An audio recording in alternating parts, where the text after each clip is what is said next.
bés bi te nag dañuy wax ci li xew actuellement Guinée gannaaw ba ñu weesoo votu élection présidentielle yi parce que dafa di situation boo xamante ni daf ñuy intéressé ñun Sénégal comme liy xew Mali Gambie Mauritanie ak yeneen réew yoo xamante ni dafa am lu ñu lié ci wàllum histoire parfois nga gis ku ne lay xew ci yooyu réew suñu yoon nekku si ba ci manifestation yi amoon fan yi yëpp Dakar te ay Guinéen amal ko am na ñu doon wax naan bu ñu bëggee manifester nañ dem seen réew donc genre discours yooyu ñun dañ koy jàppee rek ñàkk xam muy conséquence su colonisation maanaam ni ñu tubaab bi formaté suñu xel yi ba def suñu bopp yi ne yow sénégalais nga kii guinéen la moo xam Bissau wala Conakry diw gambien la kële malien la ka ca des mauritanien la ba finalement lay dal keneen ca beneen réew du la choqué ndax nasaraan si noot na la ci xel ba nga gëm ni man ak moom du ñu benn alors que ñu bari li ñu xamul mooy frontières yi ngeen di gis entre Sénégal ak yeneen réew lu ñu créé la booy seet sax yàggul matul sax 2 siècles vers la fin des années 1880 le européen yor seeni crayon ak seeni règle mel ni ku tiit seen gato tàmbalee rëdd naan fii mooy Sénégal fii mooy Gambie fii mooy Mali fii mooy Guinée ak Mauritanie créé ay frontières ci continent africain bi ba mu daj pare nag daal di séddoo ne France yaa moom lii Royaume-Uni fii yaay borom Portugal jëlal lii nii la ñu def ba tàqali ñu mais bu colonisation amul woon ñun ñëpp benn peuple lañu ba ci suñuy turu réew ñun créé wuñu ko lii nag tànkargle wuñu ko jàngal ko xale yi dès le bas âge ñu màggaale ko Union africaine bi ñuy tudd du mës a am parce que ku ne da ngay jàpp ni man ak yow duñu benn lii xew ca réewam sama yoon neew si donc liy xew Guinée ñun ñëpp la war a interpeller moo tax ñu fas yéene ci indi ay leeral ca la fa nekk di xew actuellement ak fa mu tàmbalee maanaam naka la ñu yeggee ci bile situation bàyyi doomi aadama di ci ñàkk seen bakkan lan moo war a nekk taxawaayu chef d'état africain yi rawatina organisation bi nga xam ne mooy CEDEAO est-ce que mi ngi jouer rôle am en tant que mbootaay gi ëmb réew yi féete Afrique sowu jant ndax organisation bi askanu réew yi ko sëkk la fi nekkal wala chef d'état yi doxal yooyu réew la fi nekkal maanaam di préserver seen intérêt loolu lépp lañ fas yéene faram-fàccee ci jàngatu tay bi. ngir mën a comprendre kaaw Guinée faaw ñu contextualiser d'abord maanaam def benn taxaw seetlu ci nekkinu réew ma moo xam sur le plan social ak sur le plan politique. parce que jàpp nañ ni mooy njeexitalu lu ñu nekk di assister actuellement bu ñu jëlee sur le plan social mën nañ ni réew mi ay pàcc la. comme Sénégal ni mu bari ay xeet te xeet yooyee ñu mën leen ràññee ci yenn zone loolu moo am Guinée bu ñu seetloo sur le plan social pël yi ñoo fa ëpp ndax ñoo représenté 34 jàpp 40% ci population guinéenne bi ñu nemmeeku leen ci zone yu ci mel ni Labé Pita Télimine ak yeneen zone topp ci malinke yi nga xamante ni ñoom ñoo représenté environ 24% ci population guinéenne bi ñu mën leen identifier ci zone yu ci mel ni Sigiri Kankan ak Kouroussa. topp ci ñi nga xam ne ñooy susu yi parce que ñu ngi représenté environ 23% ci population guinéenne bi souvent ñoom ñi ngi ci zone maritime yi maanaam ci dëkk yi nga xam ne napp gi dafa am doole lool. ñetti groupe ethnique yi ñoo fa ëpp doole mais am na yeneen yu ci mel ni jaxanke yi Gerze Koñanke Kisi ak yeneen i xeet. donc pour def benn analyse politique ci situation Guinée mënoo bàyyi ginnaaw représentation ethnique yi parce que dafa am influence bu mu yàgg joué ci histoire politique gu réew ma. ci loolu nag la ñuy ñëw parce que benn la ci problème yi am Guinée. bu ñu jëlee histoire politique bu Guinée buñ ci génnee président intérim yi yu ci mel ni Louis Befogui ak ki nga xam ne mooy Sékou Konaté Guinée 4 présidents la mës a am depuis ba mu amee indépendance en 1958 ki ci njëkk di Sékou Touré def na 26 ans ci pouvoir bi entre 1958 jàpp 1984 ki ci topp di Lansana Conté gannaaw coup d'état bi mu defoon en 1984. mu nekk ci pouvoir bi ba 2008 année bi muy génn àdduna maanaam def na ñaar fukki at ak ñeent ci nguur gi kenn ki di Moussa Dadis Camara moom daanaka at la def ci nguur gi gannaaw bu mu defee coup d'état ba Lansana Conté génne àdduna en décembre 2008 mais moom yàggul ci nguur gi ndax dañ ko jéemoon assassiné. 4e président wu Guinée muy ku njëkk ku ñu élire démocratiquement gannaaw ay vote mooy Alpha Condé moom ñu ngi ko fal en 2010 ak 2015 tey mooy yóotu 3e mandat loolu lépp daan ci ñëw ndax bokk na ci la waral cooli tey. donc bu ñu jëlee histoire politique bu Guinée ñeenti présidents yi ñoo fa mës a jaar mais ci beneen wet dafa am benn sentiment d'injustice ak ségrégation boo xamante ni ñenn ci population yi jàpp ne ni ñoo koy dund muy pël yi te loolu depuis jamonoy Sékou Touré la xëy na loolu beneen sujet la maanaam relation bi doxoon diggante Sékou Touré ak pël yi donc ñoom pël yi dañoo jàpp ni depuis les indépendances la ko tàmbali ci Sékou Touré jëm ci Alpha Condé joxuñ leen benn cër bi war ci biir réew ma te moonte ñoom ñoo fa ëpp moo waral ñu bari dañuy génn réew ma dem feneen ngir daani fa doole. Sénégal rek misaal la on parle des millions de Guinéens pël yoo xamante ni ñoo fi nekk lu ko waral gisuñu seen bopp ci réew ma. beneen indice mooy ñeenti président yi fa jot a jaar ñëpp kenn du ci pël te ñoom jàpp nañ ni kenn ci président yooyee tegul benn politique bi tax ñoom pël yi gis seen bopp ci biir réew mi. Sékou Touré Malinké la, Lansana Conté Soussou la, Moussa Dadis Camara mi ngi bokk ci xeet bi nga xamante ni mooy Guérzé.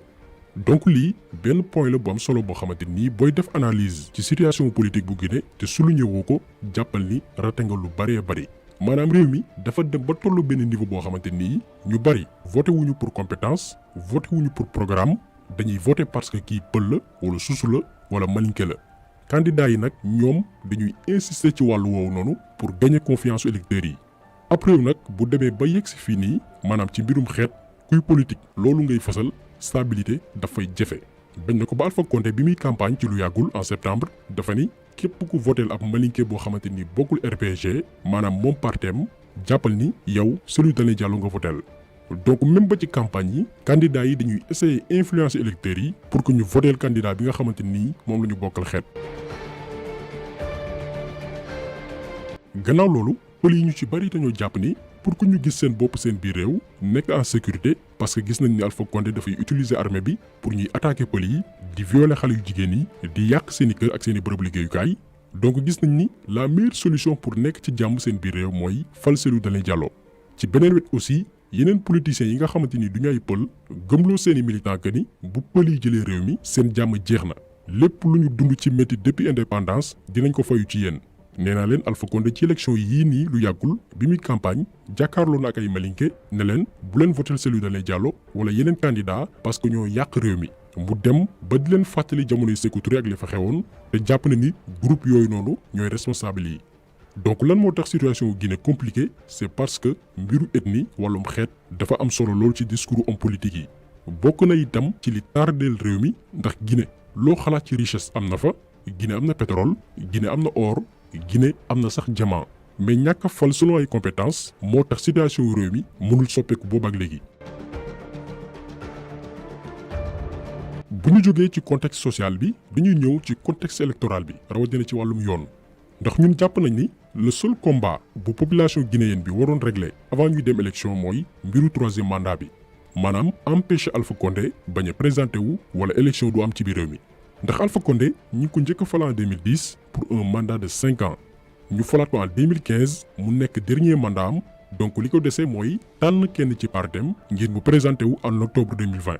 donc li doomi aadama yi war a xam mooy Alpha Condé dafa présenté wu ci élection yi illégalement maanaam ci lu jaarul yoon mais comme que ñun Afrique mooy continent boo xamante ni boo doyalul ci nguur li nga njëkk a def mooy modifier constitution bi. noonu la Alpha Condé def modifier constitution bu Guinée ne léegi mandat wu président dootul nekk juróomi at mais juróom-benn at lay doon mandat boo xamante ni c'est renouvelable une seule fois mais modification boobu noonu nee na ñaari mandat mi mu jot a def du ci bokk kon day présenté waat parce que am nañ constitution bu bees pour ñu daal di koy falaat en octobre 2020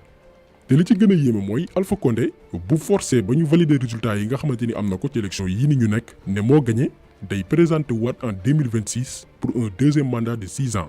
maanaam dina fi toogaat 12 ans yu bokkul ak fukki at yi nga xamante nii jot na ko def dina fi nekk ba 2032 période boo xamante nii bu ko fi yàlla bàyyee dina fekk mu tàmbalee naax dootul ànd ak xelam dootul xàmmee jaaj ak joor maanaam Guinée turu président kese lay am te bu boobaa sax bu ko neexee moom Alpha Condé modifié waat constitution bi toogaat ba am plus de 100 ans maanaam ngooy ci nguur gi ba keroog muy dee. moo tax mbiru troisième mandat li population yi war a comprendre mooy ci diir bi lañ koy régler maanaam ci saa si waruñu la may sax ngay présenté wu parce que ku capable corrompre conseil constitutionnel ba ñu valider sa candidature boobee conseil constitutionnel boo leen nee wax leen maa gagné ñu def ko. tey hold-up électoral bi am Guinée ñun bettuñu parce que Alpha Condé waru woon sax présenté wu gars yi dañu perdre bataille bi ba noppi mais aussi ñi ngi risqué perdre li nga xamante ni mooy guerre bi ndax lépp luy pouvoir moo xam judiciaire wala armée bi mi ngi ci loxoy Alpha Condé. il fallait faire comme le Mali jàmmaarloo gars yi sur le terrain parce que dëkk boo xamante ni président bi dafa bëgg a comporter wu comme dictateur bëgg a forcer mbir yi ay jàmmaarloo moo koy régler ndax bu instabilité amee élection du am ci négociation la ñuy mujj.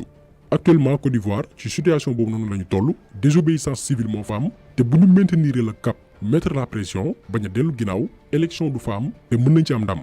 donc li xew Côte d'Ivoire ak Guinée ñun ñëpp la interpellé ndax tubaab danaan y a jamais 203.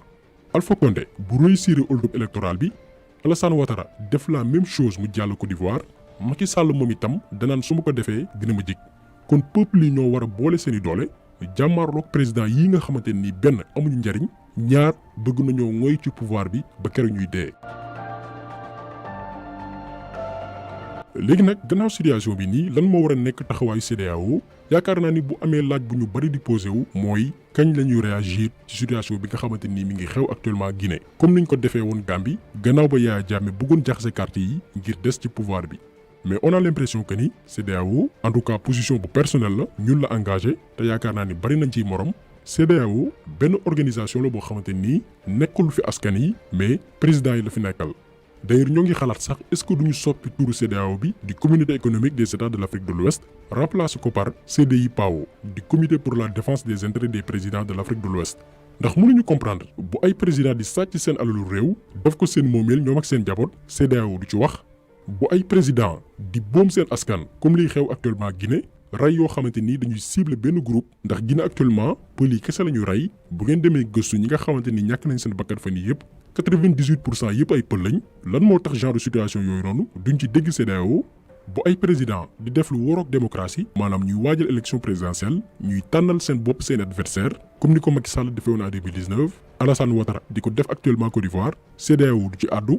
mais bu ñu coup d'état yi benn président bu bokk CEDEAO wala askan wi dem ba sonn ne ko doo yeggali sa mandat bi comme li xewoon Mali CEDEAO moo njëkk a taxaw di défendre njiital réew ma tey lan moo nekk di xew actuellement en Guinée dañoo tere médias yi joxe résultats yi en direct pour bañ askan wi xam tendance yi balaa 24 heures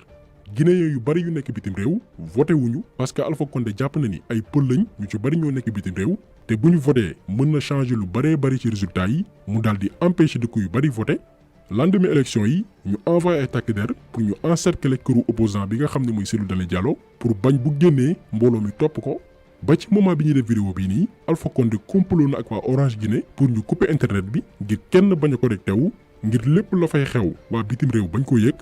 malgré lii lépp CEDEAO posé wul benn acte bu fort lu dul di bind ay communiqué yoo xamante nii amul benn njariñ moo tax ñun dañoo jàpp ni existence organisation bii nii amul benn njeexital ci dundu askan wi gisuñ impactam ci les pays de l'Afrique de l'Ouest moo xam ci bépp fànn moo tax il faut que peuple yi jël seen destin en main te xam ne liy faj seen i jafe-jafe du ci organisation yu ci mel ni CEDEAO lay jugee moo xam Guinée moo xam Côte d'Ivoire moo xam Mali moo xam Sénégal ak yeneen réew kon jàngat bi tey loolu la woon ci situation bi nga xamante ni moo xew Guinée hold-up électoral lañ ko jàppee ndax Alpha Condé mettre na toutes les conditions pour dara bañ a leer waaye itam noot waa dëkk ba kenn du ñaxtu kenn du génn wax lu la métti kon jàngat bi tey loolu la woon ñu ngi leen di gërëm di leen jaajëfal di leen di daje beneen